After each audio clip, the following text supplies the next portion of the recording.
Russia has said that its military brought down 4 Ukrainian drones near Moscow and over the Bryansk region. One of the drones was shot down over a town that hosts Moscow's regional government. The airspace over the Russian capital was briefly closed. 3 major airports in Moscow suspended flights. Ukraine's President Volodymyr Zelensky arrived in Athens on Monday. He met Greek Prime Minister Kyriakos Mitsotakis. Zelensky is all set to attend an informal dinner hosted by the Greek PM. European Union Commission President Ursula von der Leyen and European Council President Charles Michel will also attend the dinner. Greece has pledged to train Ukraine's Air Force pilots to fly F-16 fighter jets. Russian mercenary chief Yevgeny Prigozhin has posted his first video address since late June. He is seen standing in a desert area in camouflage with a rifle. Reports say that the video was probably shot in Africa. Prigozhin said that the Wagner mercenary group is recruiting people and it will, quote-unquote, fulfill the tasks that were set. Indian Prime Minister Narendra Modi has embarked upon a 4-day visit to South Africa and Greece. While in South Africa, the Indian PM will attend the 15th BRICS summit being held in Johannesburg. Meanwhile, Chinese President Xi Jinping has already arrived in the South African city. Russian President Vladimir Putin will attend meetings via a video link. He will not attend in person. The International Criminal Court had earlier issued an arrest warrant against Putin over alleged war crimes in Ukraine. South Africa would have been expected to arrest Putin had he set foot in the country. Former Thai Prime Minister Thaksin Shinawatra has been arrested and jailed. This is just as he returned to Thailand from self-imposed exile after 15 years. The former PM made his fortune in the telecommunications business. He has been charged with abuse of power and several other criminal offenses, which he calls politically motivated. Shinawatra came to power in Thailand in 2001 and was ousted in a military coup in 2006. Former US President Donald Trump has said he will surrender to authorities in Georgia on Thursday. This is to face charges in the case accusing him of trying to overturn his 2020 election loss. This will be Trump's 4th arrest since April this year. Trump is still a leading candidate for the Republican presidential nomination for 2024. Ecuador is heading towards a runoff election for its presidency in October. Luisa Gonzalez and Daniel Noboa will compete for the top job. Supporters of both candidates took to the streets of Quito and Guayaquil. Gonzalez won 33% of the vote, while Noboa won 24% in the recently concluded election. Zimbabwe's main opposition party, the Citizens Coalition for Change, or CCC, held its final rally on Monday. Voting will begin on Wednesday. The CCC is led by presidential candidate Nelson Chamisa. He's also a lawyer and a pastor. Zimbabwe's current president, Emerson Mnangagwa, came to power in 2017. This was following a coup that ousted Robert Mugabe. Turkey's President Recep Tayyip Erdogan has said that the physical intervention of United Nations peacekeepers in Cyprus last week is unacceptable. Scuffles broke out between UN peacekeepers and Turkish Cypriot security personnel. This happened when peacekeepers tried to prevent roadworks starting in an area that, according to them, is a part of a buffer zone separating the Turkish and Greek populations of Cyprus. Turkish Cypriot authorities want to build a road that would give residents of a village in the buffer zone direct access to Turkish territory. An Israeli woman was killed in a suspected Palestinian shooting near the occupied West Bank. Prime Minister Benjamin Netanyahu has said that Israel would settle the score with the attackers. Israel has also blamed Iran for the recent escalation of violence in the region. Japan has announced that it will start releasing water from the damaged Fukushima nuclear power plant into the ocean on Thursday. It will release more than 1 million metric tons of the treated radioactive water. Japan's Prime Minister Fumio Kishida said that his government was ready to take the necessary safety measures. The plan has been drawing criticism from Japan's neighboring countries and local fishermen. Tropical storm Hillary sent a deluge of rainfall to the American city of Las Vegas. This has triggered severe flooding in the region. A state of emergency has been declared in Clark County over the storm's impact on the city.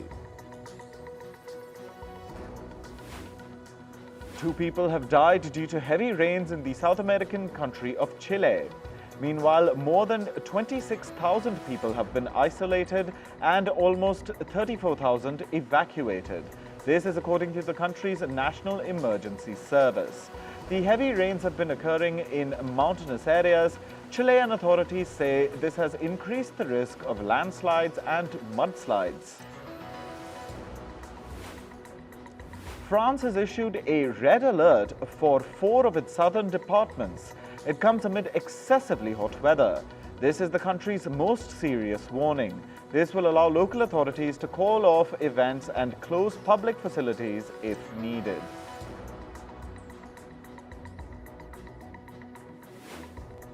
High temperatures lingered in the Italian cities of Rome and Milan on Monday.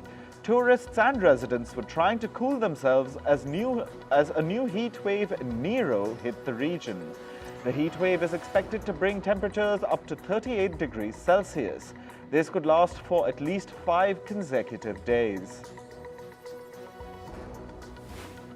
Wildfires continue to burn through forests in northeastern Greece. The wildfires were fanned by strong winds. Several homes have also been engulfed in flames. In recent years, wildfires in Greece and nearby regions have gotten worse due to hot and dry weather. Scientists have linked this to climate change. Millions of people in the Canadian province of British Columbia were under air quality warnings on Monday. This was after hundreds of ongoing wildfires have filled the skies with smoke. The poor air quality has increased concerns about its impact on human health. Climate change has exacerbated the number of wildfires in Canada. US President Joe Biden has arrived in the wildfire-hit American city of Maui.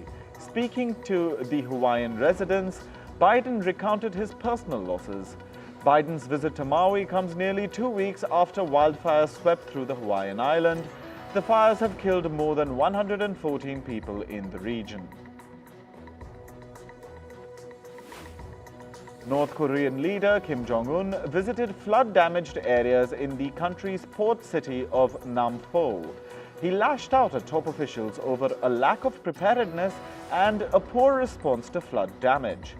The area was flooded after an embankment was destroyed by seawater due to shoddy construction. This flooding comes amid mounting concerns over a food crisis in North Korea.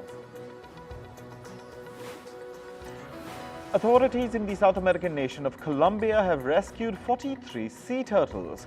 They were released back into the sea. These sea turtles were victims of trafficking. Sea turtles have long been targets of the wildlife trade. They are often slaughtered for their eggs, meat, skin, and shell. In business and tech news, S&P Global has cut the credit ratings for several American banks. It has also revised its outlook for the firms. S&P says that funding risks and weak profitability will likely test the American banking sector's credit strength. Earlier this month, Moody's also cut the ratings of 10 American banks. Goldman Sachs is planning the sale of a part of its wealth business. With this, the company is shifting its focus back to serving ultra-rich clients. Last year, Goldman CEO David Solomon reorganized the firm into 3 units. The firm also scaled back its consumer business. American brokerage firm Charles Schwab is planning to lower its headcount. The company said that the move will help it counter cost pressures. However, it did not disclose the number of employees it was going to lay off. Charles Schwab also said it's planning to close or downsize some of its corporate offices. UK-based chipmaker ARM has filed for an initial public offering in the US. It will file for a listing in the Nasdaq stock exchange under its namesake ticker symbol. This comes 5 months after announcing it had filed confidential preliminary IPO paperwork with US regulators. Analysts expect ARM's IPO to be the biggest of 2023. DP Eurasia will file for bankruptcy for its Russian business and exit the country. It's the operator of the Domino's pizza brand in Russia, Turkey, Azerbaijan, and Georgia. The move follows the company's failure to sell its Russian business in the country. Many Western firms have cut ties with Russia since its invasion of Ukraine and introduction of economic sanctions. Roark Capital is nearing a deal to buy sandwich chain Subway for about $10 billion. This is according to reports. Roark is a private equity company that owns restaurants like the Buffalo Wild Wings. Reports add that a deal could be finalized as soon as this week. Generative artificial intelligence will probably not take over most people's jobs. It will instead automate their duties, freeing them up to do other tasks. This is according to a study conducted by the International Labour Organization. The study, however, warns that clerical work would likely be hit the hardest. This will potentially hurt female employment. This is because the clerical sector is dominated by women. YouTube is launching an incubator to work with artists and musicians. The company is launching what it calls YouTube's Music AI Incubator. It aims to explore the use of artificial intelligence in music. YouTube has partnered up with Universal Music for the project. It will work with artists such as ABBA's Bjorn Ulvaeus, Ryan Tedder of One Republic, and the estate of Frank Sinatra. Facebook's parent company Meta Platforms is set to roll out a web version of its new platform Threads. With this move, Meta is hoping to gain an edge over its competitor X. The social media firm has not provided a date for its launch. However, reports say it could be launched as early as this week. Meanwhile, Thailand's digital minister says it'll ask a court to shut down Facebook in the country. This is unless it takes action over scams. The digital ministry has said it has made repeated requests to the social media giant. This was for removing advertisements it has identified as scams. These scams have allegedly affected more than 200,000 people in Thailand. Moving to sports. In football, Spain's football chief Luis Rubiales has apologized for his actions at the FIFA Women's World Cup. Rubiales had kissed the Spanish player Jenny Hermoso during post-match celebrations. Hermoso later spoke out about the incident and condemned it. Several government ministers and media commentators criticized Rubiales' gesture. The Spanish women's football team experienced a grand welcome after returning home. Thousands of fans gathered in Madrid to celebrate Spain's first Women's World Cup victory. The Spanish squad defeated England 1-0 in the FIFA World Cup final on Sunday. Fans, wrapped in Spain's national flag, took to the streets to dance and chant slogans.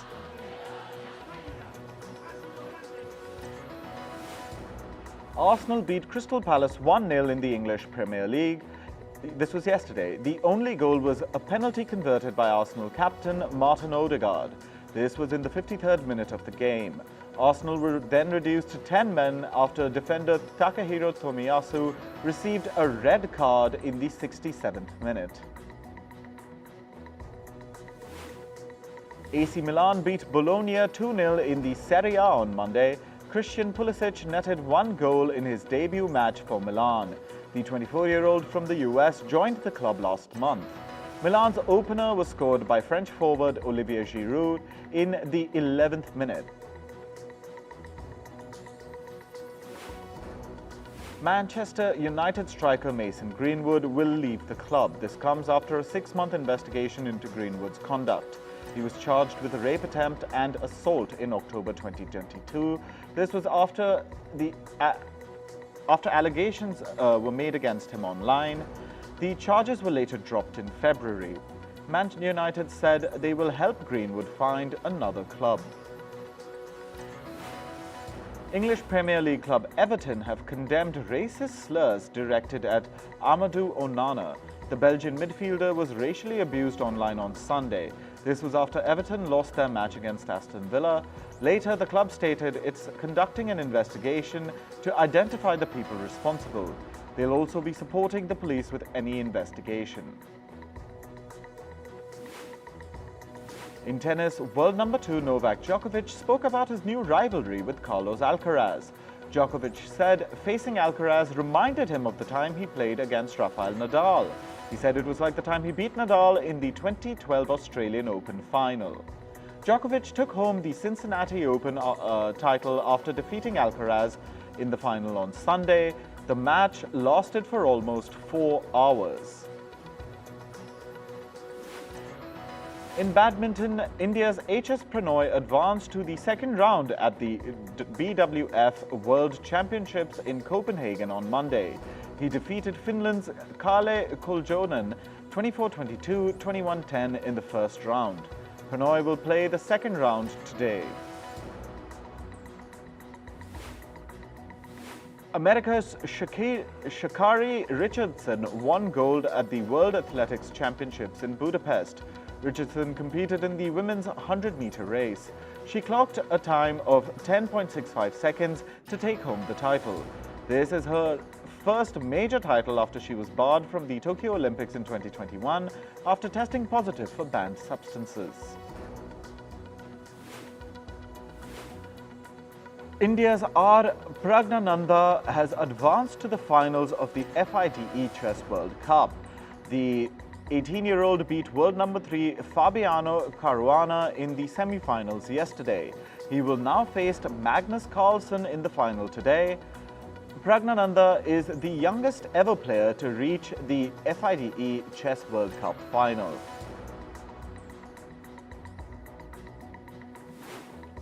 In the world of entertainment, K-pop band BTS's singer V released a teaser for his forthcoming music video titled Blue.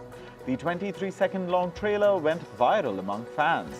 The teaser shows V displaying his acting skills in an intense look. The music video for the song Blue will release on the 13th of September. Rapper Snoop Dogg's outdoor concert in the American city of Houston did not go as planned. At least 16 people were hospitalized due to severe heat. This was after temperatures in Houston city reached 43 degrees Celsius. After the concert, Snoop Dogg took to social media to wish his fans a speedy recovery. Another object has been thrown at a celebrity during a concert. The most recent incident happened with the rapper Drake. For the second time in the past few weeks, something was thrown at him during his concert in the American city of San Francisco. A concert goer chucked a book at the rapper. However, Drake caught the book midair with one hand and said, "You're lucky I'm quick." Singer Bob Dylan has announced that the tour he's on will head to North America. The ongoing tour is called Rowdy Ways and it's presently taking place in Europe. 17 new dates have been announced for October in Canada and the US. 82-year-old Dylan will perform in Canada after a gap of 6 years. The legendary singer is known for his hit songs like Just Like a Woman, Tangled Up in Blue, and Like a Rolling Stone. Singer Demi Lovato has called it quits with manager Scooter Braun. Lovato and Braun have worked together for over 4 years. No reason was given for the decision. However, Braun will continue to be the manager of other singers like Ariana Grande and Justin Bieber. Rihanna is officially a mom of 2. The singer welcomed her second baby with partner A$AP Rocky. Their growing family already includes a 15-month-old son. After the birth of her second child, Rihanna said, and I quote, "My family feels complete."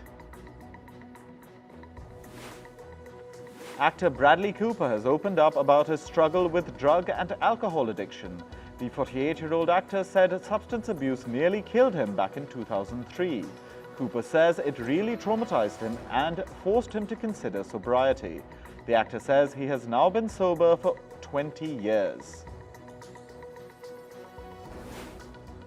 Oppenheimer star Cillian Murphy says he wished he had played a role in Christopher Nolan's blockbuster movie Interstellar.